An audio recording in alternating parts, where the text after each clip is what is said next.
Hey, Vsauce, Connor here. What if you could predict the outcome of an at-bat before it happens? Well, as it turns out, we actually can. Or at the very least, we can come up with a pretty good approximation of what's going to happen. And in this video, I'm going to be showing you not just one, but two different ways that we can actually do this. One of which you can actually play around with for yourself right now. Let's get started. Ever since the invention of the game, people have been trying to predict baseball. Whether it's something simple like trying to call someone's shot before they hit it, or creating a complex mathematical model to find the probabilities of certain outcomes. And over the decades, many of baseball's brightest minds, including the legend himself, Bill James, have dedicated themselves to using math to try and predict the outcomes of the game. The two methods we're going to be looking at here today are just the latest in a long line of models that have all tried to figure out this same problem, and both of which were just presented at the latest iteration of the Sabre Analytics Conference, one of the biggest conferences in the world for baseball and sports analytics in general. This first model that we're going to be looking at was something that I actually developed over the last year or so, and it involves a mathematical concept known as a Markov chain.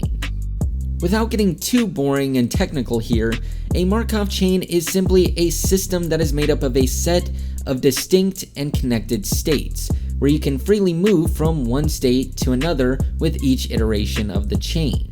And the idea behind this is that if we can figure out how people tend to move from one state to another, we can use that information to figure out where they will go and where they will end up in the future. With this in mind, we can think of an at-bat as a Markov chain, where every hitter starts off with a 0-0 count, and as the at-bat progresses, they move from count to count to count until they eventually hit a ball in play, strike out, or take a walk. If we can figure out the probabilities of a hitter moving from one count to another, we can use those probabilities to figure out how a typical at-bat for them would progress, and ergo figure out how that typical at-bat will end. Using StatCast pitch-by-pitch data for each pitcher and hitter, we can actually find that typical transition probability for each player, and we can store those probabilities in a matrix that's fittingly titled the transition matrix. Once we have that transition matrix in place, we can actually use it to simulate a typical at-bat and figure out not just the probabilities of certain outcomes occurring, but also how those probabilities change over the course of a certain at-bat. For example, let's take a look at 2019 AL MVP Mike Trout. By plugging in the pitch data for every pitch he saw in 2019 into our model, we can see that he had an 11% chance of getting a single in any given at-bat.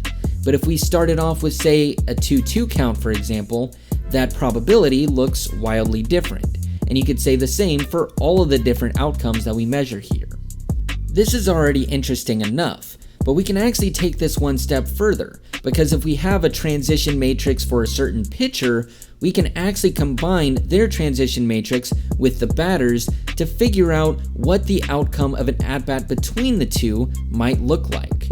For example, let's take a look at an at-bat between 2019 Mike Trout and 2019 Justin Verlander. What we see here is that while Trout on his own faces some pretty good odds against a typical pitcher, against Verlander's dominant 2019 stuff, he actually faces a much higher chance of striking out and a much lower chance of getting on base. In general, that's how the model works. But of course, this is a very simple introduction to the subject, so if you want to learn more about the model, how it works, and the actual math behind it all, you can read my full paper using the link in the description down below. But for right now, let's move on to our second method, which was developed by a group called Singularity. And their model is different because, unlike other models that have been done in the past, Singularity uses neural networks and machine learning to solve this problem. In other words, they're using artificial intelligence to predict baseball.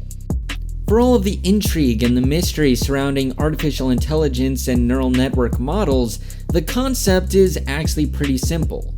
Essentially, you give your model a set of input data, In this case, information about the hitter, information about the pitcher, league averages, and info about the situation, and then you give them the outcomes that go along with those inputs. And over the course of multiple different iterations, the model teaches itself how to connect point A to point B, and how to weight each input in terms of predicting the outcomes. Once the model is fully trained, it is able to take any information that you give it about the situation, and it'll use that information to give you the probabilities of certain outcomes occurring. And the way this model is set up gives it a few advantages over other similar models. One of the things that sets it apart is that the outcomes it predicts are a lot more granular. For example, in our previous model, you were able to figure out the probability of getting out on a ball in play. But with this model, you can take that one step further and figure out the probability of, say, hitting into a double play or a fielder's choice. Additionally, this model also allows you to see how those probabilities change along with the situation the pitcher and the batter are facing. For example, if you want to predict what would happen if Justin Verlander was facing Mike Trout with the bases loaded in the bottom of the sixth, you can do that using Singularity's model. And as you can see, these probabilities can vary quite wildly, even just based on whether there are 1 out versus 2 outs. But by far the coolest thing about Singularity's model is that it is free and open for everyone to use and try out their own simulations. I've left a link to their website in the description down below, and if you go there, you can actually try out Singularity's model for yourself and simulate your own at-bats. It's really fun, and I highly recommend you go check that out after you finish watching this video. But aside from showing you some of the cool tools that baseball researchers are using nowadays and that you can use to look deeper into the game, one of the big things that I wanted to showcase in this video is just how far we've come in understanding baseball. At the time of Babe Ruth's alleged called shot, trying to predict what would happen in the game was merely just a game of educated guessing. But now, using modern inventions and mathematical developments, we can actually figure out with pretty good accuracy what would actually happen in an at-bat between a certain pitcher and a certain hitter. Not only that, but we can actually see how those outcomes change based on the counts and based on the various situations that those players are facing.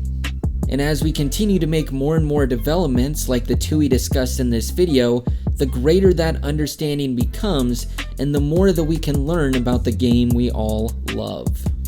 But as always, now I pass things off to you.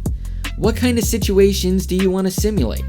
And if you've gotten a chance to try Singularity, what is the weirdest outcome that you've found so far? Let us know in the comment section down below.